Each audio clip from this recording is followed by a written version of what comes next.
Good morning. कैसे हैं आप सब लोग?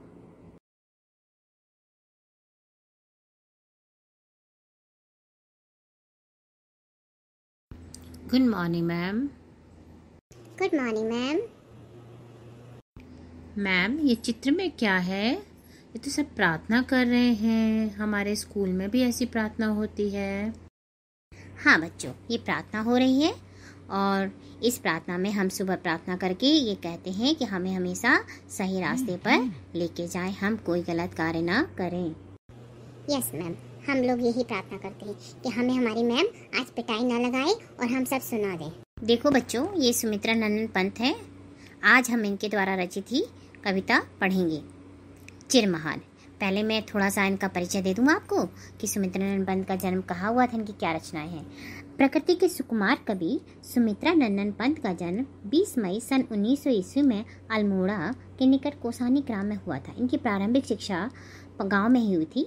इनकी साहित्यिक सेवा के लिए भारत सरकार ने इन्हें पद्म भूषण सम्मान से विभूषित किया। साथ ही इनको पता है चिदम्बरा के लिए ज्ञानपीठ पुरस्कार भी प्राप्त हुआ है। इनकी प्रमुख रचनाएं हैं वीणा, ग्रंथि, पल्लव, गुंजन, चिदम्बरा। और इनका निधन 28 दिसंबर सन 1977 ईस्वी को हुआ था। देखो बच्चों, मैं इस कविता को अभी सस्वर वाचन करके बताती हूँ, ठीक है? फिर आप लोग भी इसका वाचन करिएगा, पढ़ के सुनाइएगा मुझे। जग जीवन में जो चिर महान, सौंदर्य पूर्ण सत्य प्राण, मैं उसका प्रेमी बनूं नाथ, जो हो मानव के हित समान, जिससे जीवन में मिले शक्ति, छूटे भय संशय अंधभक्ति। मैं हुआ प्रकाश बन सकूं नाथ, मिल जाए जिसमें अखिल व्यक्ति, पाकर प्रभु तुमसे अमर दान, करके मानव का परित्राण, ला सकूं विश्व में एक बार फिर से नवजीवन का विहान। तो ये कविता मैंने आपको पढ़कर बताई। देखो, इसमें जो कठिन शब्द आए हैं उसके अर्थ मैं लिख देती हूँ, लिखे हुए हैं इसमें। जैसे कि इसमें बता देती हूँ।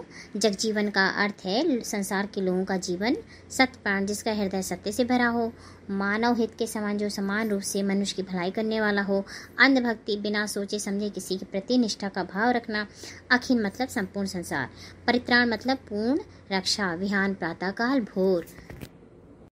मैडम जी, संशय का मतलब क्या होगा? संशय यानी शंका। अब चलो मैं इसका सार बता देती हूँ थोड़ा सा, इस कविता के क्या कहने का मतलब है, इन पंक्तियों का क्या सार है, कवि क्या कहना चाह रहा है इन पंक्तियों के द्वारा। चिर मतलब महान, बहुत चिर जिसका कोई अंत ना हो, चिर महान जिसकी महानता हो। जग जीवन में चिर महान, जो जग जीवन में, हमारे जग जीवन का मतलब संसार के लोगों का जीवन, जो हमारे संसार में लोग हैं उनका जीवन। चिर का अर्थ होता है सदैव, महान के ये एक विशेषण है चिर, ठीक है? चिर मतलब सदैव, जो हमेशा बना रहे, जो कभी खत्म ना हो। तो इसमें कवि कहना चाहता है कि संसार के लोगों का जीवन जो सौंदर्यपूर्ण है, सत्य से भरा हो, सत्य प्राणी जिसका हृदय सत्य से भरा हो, मानव हित के समान, जो समान रूप से मनुष्य की भलाई करने वाला हो, मैं ऐसे लोगों का प्रेमी बनूं, ऐसे लोगों की सेवा कर सकूं, मैं ऐसा बनना चाहता हूं। मैं यानी सब लोगों की भलाई करना चाहता हूं, ऐसे लोगों के साथ रहना चाहता हूं जिसका हृदय सत्य से भरा हो, जिसके जीवन में मिले शक्ति और जिसको शक्ति मिले, छूटे भय संशय अंधभक्ति, जो उसके अंदर से भय यानी डर, संशय शंका, अंधभक्ति जो बिना सोचे समझे किसी के प्रति निष्ठा का भाव रखता है, उससे मैं दूर रहूं। मैं वह प्रकाश बन सकूं, मैं चाहता हूं कि मैं ऐसा प्रकाश बन सकूं जिससे अखिल व्यक्ति यानी संपूर्ण संसार, परित्राण पूरा संसार, ऐसे लोगों के साथ में रह सकूं, ऐसे लोगों को रास्ता दिखा सकूं जो भटके हुए हों। तो परित्राण यानी सारे संसार करके मानव का परित्राण मतलब पूर्ण रक्षा कर सकूं, मैं ऐसे मानव की रक्षा कर सकूं जो अंधे रास्ते चल रहे हो, जिनको समय ना समझ में आ रहा हूं, उनके लिए मैं प्रकाश यानी दीपक बन जाऊं और रास्ता उनको दिखा दूं। हे प्रभु, मेरे अंदर इतनी शक्ति प्रदान करो कि मैं अच्छे लोगों के साथ रहूं, अच्छे लोगों की भलाई कर सकूं।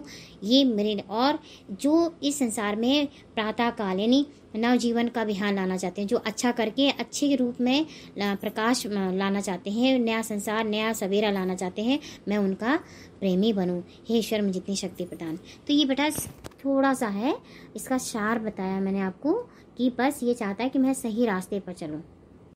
यस मैम, मैं तो समझ गई। ये कहना चाहते हैं कि मैं हमेशा संसार के लोगों का जीवन जिसका हृदय सत्य से भरा हो, मैं उनके जो समान रूप से मनुष्य की भलाई करने वाला हूँ, मैं उसका प्रेमी बनूं, मैं उसका साथ दूं, मैं उसकी पूजा करूं, मैं यही है इसका मतलब।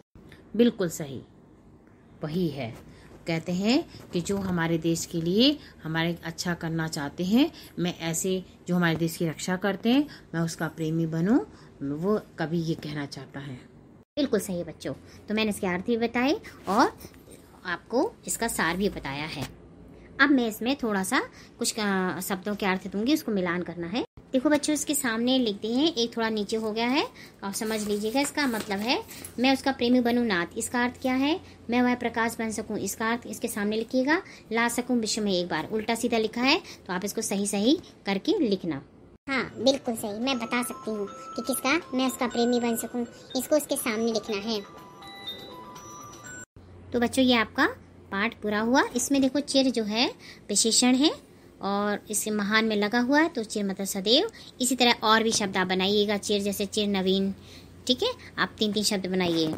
और आपको विशेषण पता होना चाहिए, विशेषण क्या होता है, जो संज्ञा और सर्वनाम की विशेषता बताते हैं वो विशेषण कहलाते हैं, ठीक है। तो अब आप लोग इसको कविता को अच्छे से कंठस्थ करेंगे, याद करेंगे और कल लिख के लाएंगे। धन्यवाद। Okay ma'am, thank you. मैं कल ही याद करके सुनाऊंगी आपको। मैं भी सुनाऊंगा आपको कल।